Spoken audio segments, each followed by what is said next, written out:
Good morning children, today we are going to start a new chapter from part A, that is partnership accounting. The name of the chapter is Fundamentals of Partnership.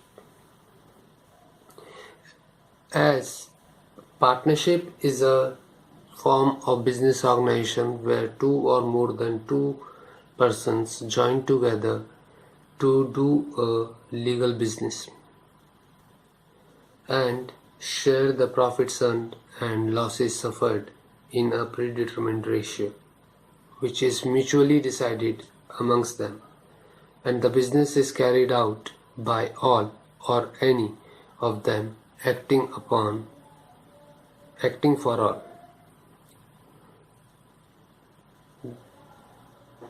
There are certain definitions.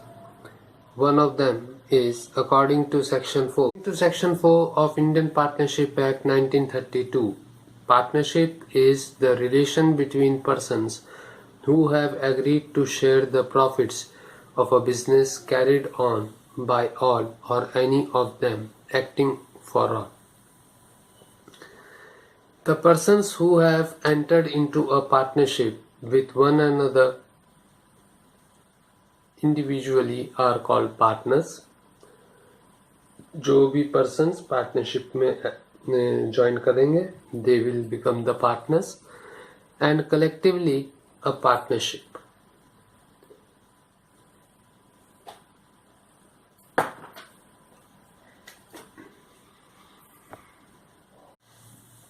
The partnership and the firm that they will start will be called a partnership firm. For example, X and Y decided to do a business in partnership form. Therefore, X and Y are two partners. They have formed a partnership firm to do a legal business under the name XY company. Now, the nature of partnership. From accounting point of view, partnership is a separate business entity. From legal viewpoint, the partnership firm and its partners are not separate legal entities. तो accounting point of view में the partners and the firm, they are two different entities. But in case of legal matters, partners and the firm, they are the same entities. This means that if the firm is not able to discharge its liabilities, the personal property of the partners will be utilized to discharge them. When the firm is to pay the debts and the firm is not able to pay the complete debts, then the personal properties of the partners will be sold off and the firm's debt will be cleared. This is also known as unlimited liability, a characteristic of partnership. The characteristics of partnership. The first one is two or more persons. There should be at least two, कम से कम दो, to form a partnership, and all these members should be competent to enter a contract. According to Indian Contract Act 1872, except the following, every person can enter a contract. तो दो person minimum होने चाहिए एक partnership firm को शुरू करने के लिए, और ये पर्सन एक कॉन्ट्रैक्ट में अपने आप को इन्वॉल्व करें.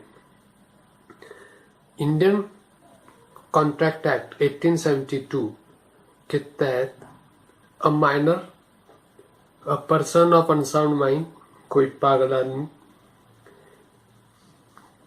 या mentally retarded person disqualified by any act or law. These three type of persons cannot enter a contract. Section 464. You have to remember the sections for your objective type questions.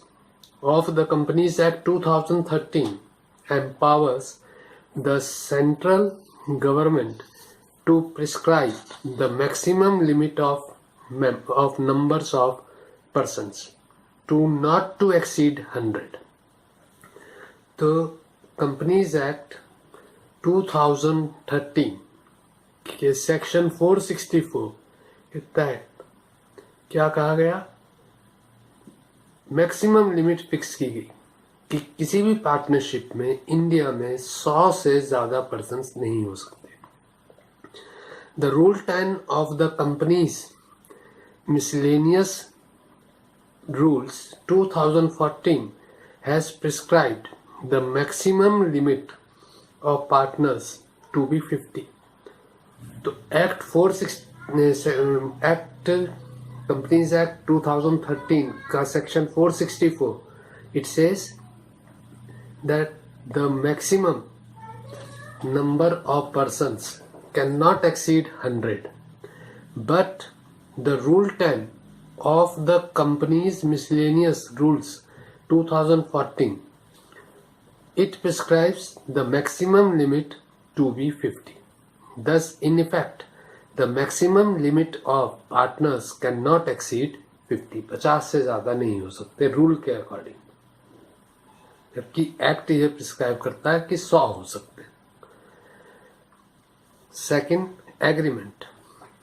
Existence of a partnership depends upon a written or oral agreement among partners. There should be a written or oral agreement among the partners. This agreement is the basis of their relationship, which may be for a particular venture, for a particular period, or at will. और यही agreement base बनेगा उस particular venture के लिए जो कि या उस पर्टिकुलर टाइम पीरियड के लिए या according to the will of the partners एक पार्टनरशिप को बनाने के लिए और उसको चलाने के लिए. The written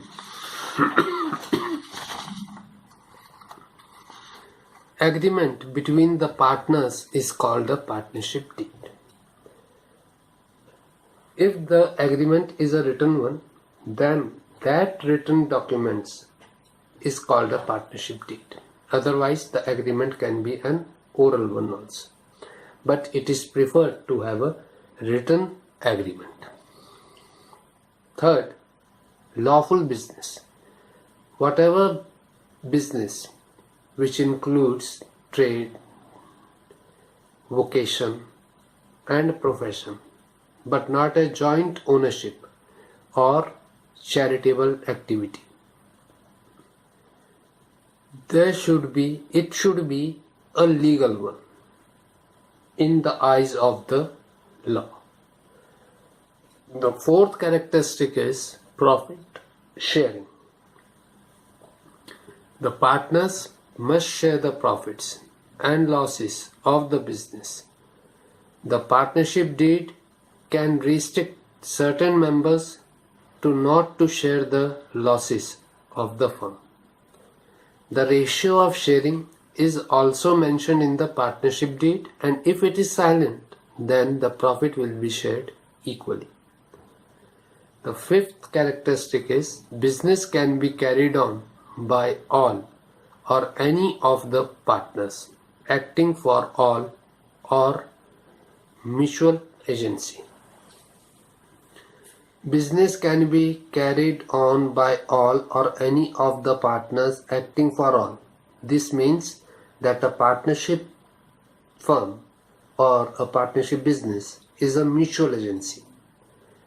The owners of the partnership can be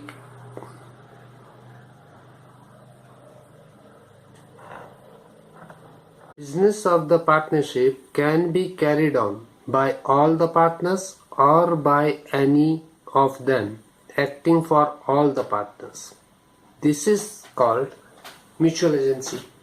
Thus, partners act as agents as well as principals.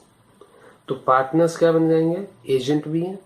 Agent का when a single partner is doing the work on behalf of all the partners. And principals cover when all the partners are working. All the partners are the owners of the firm. As an agent, the partner represents other partners and thereby binds them through his act. Agent, if a partner is acting as an agent, then whatever work he is doing, all other partners are bound to that particular work. As a principal, he is bound by the act of other partners. और principal अगर वो है तो they are bound by the act of other partners. जो और partners कर रहे हैं वो सब के ऊपर लागू होगा.